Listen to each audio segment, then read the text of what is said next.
Yeah, I mean, it does beg the question. I mean, as you follow the logical conclusions from everything from the J6 pipe bomber to how the hell did Thomas Crooks pull this off and fly drones over these spaces? He was training at a gun range with federal agents that also used that gun range.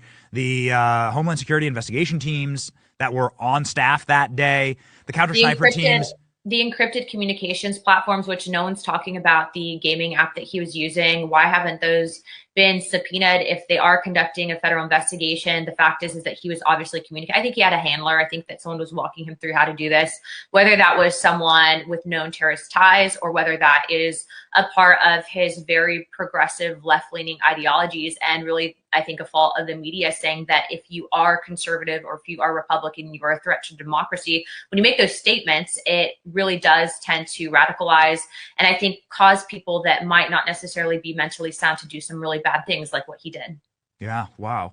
Yeah. I mean, like, listen, he had a handler. I think that's the perfect, I think that's the perfect way to say it. Who is that person? Is it a foreign nation? Yep. Is it somebody?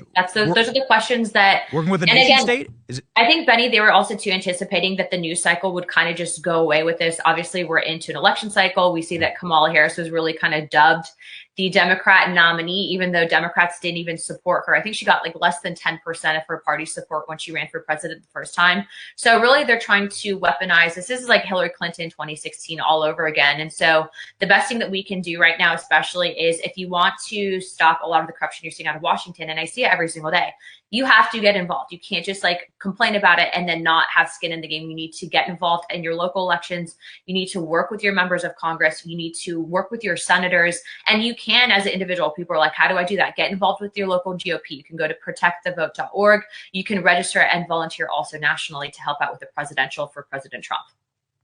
So I guess I just can't get it out of my head that like we'll never know. We'll never have independent verification as to what medications the guy was on, like what psychedelics the dude had been given. The snipers that we spoke, the snipers we spoke with said this guy was drugged out of his mind. What did they give him? What did his handlers give him? You say he has handlers. Totally. Was it a nation state that was running an assassination plot on our president?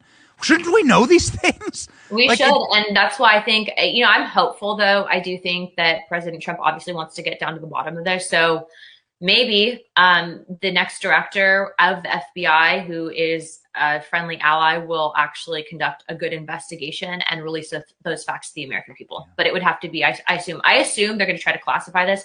So it would have to, I assume, be declassified. Yeah. Well, I hope that I pray that you'll be on that commission. You